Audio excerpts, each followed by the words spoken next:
कल Punjab and Haryana high court ने हरियाणा सरकार द्वारा बनाया गया जो कानून नहीं कहूँगा मैं उसको ढकोसला कहूँगा 75% निजी संस्थाओं में हरियाणवी युवाओं को आरक्षण देने का जो कानून था उसको खारिज किया है।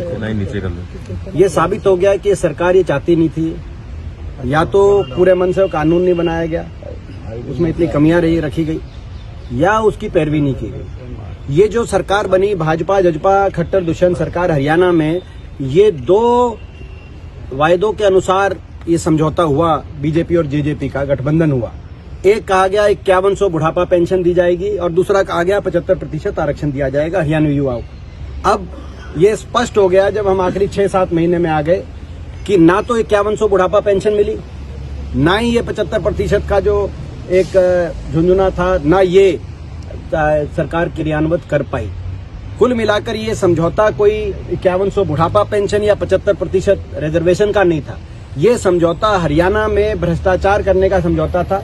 भ्रष्टाचार की छूट दी गई थी भाजपा जजपा ने आपस में एक दूसरे को, भ्रष्टाचार की अपनी फाइलें बंद कराने का समझौता था और महकमे आपस में बांटकर हरियाणा की भोली भाली जनता को लूटने का समझौता था। जो हम शुरू से कह रहे थे वो बात आज साबित हो गई हाईकोर्ट के फैसले के बाद। बहुत से प्रदेशों के अंदर प्रदेशवासियों को तवज्जो दी जाती है। हरियाणा एक ऐसा प्रदेश है जहां प्राइवेट के अंदर 75% की जो है बात कही गई, लेकिन सरकारी नौकरियों में भी नहीं दी जा रही।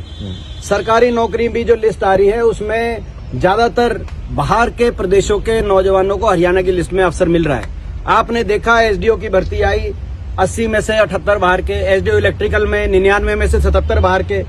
अभी असिस्टेंट प्रोफेसर टेक्निकल की जो लिस्ट आई उसमें 156 में से 103 बाहर के। तो हरियाणा में सरकारी नौकरियों में तो ऐसा लगता है कि 75% बाहर के नौजवानों को हरियाणा में रिजर्वेशन दे दिया गया।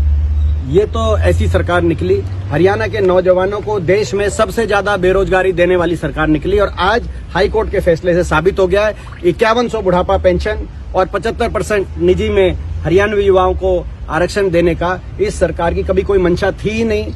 ये केवल ढकोसला था, भ्रष्टाचार के आधार पर वो समझौता गठबंधन किया गया था, जो भाजपा की पूरे देश में कार्यशैली रही है। सरकार कह रही है हम सुप्रीम कोर्ट जाएंगे इस ऑर्डर को लेकर। हाँ, सरकार कहीं जाए, 6-7 महीने का टाइम है। 6-7 महीने के बाद हम सरकार की कार्यशैली को लेकर सुप्रीम कोर्ट यानी कि देश की जनता के बीच में जाएंगे।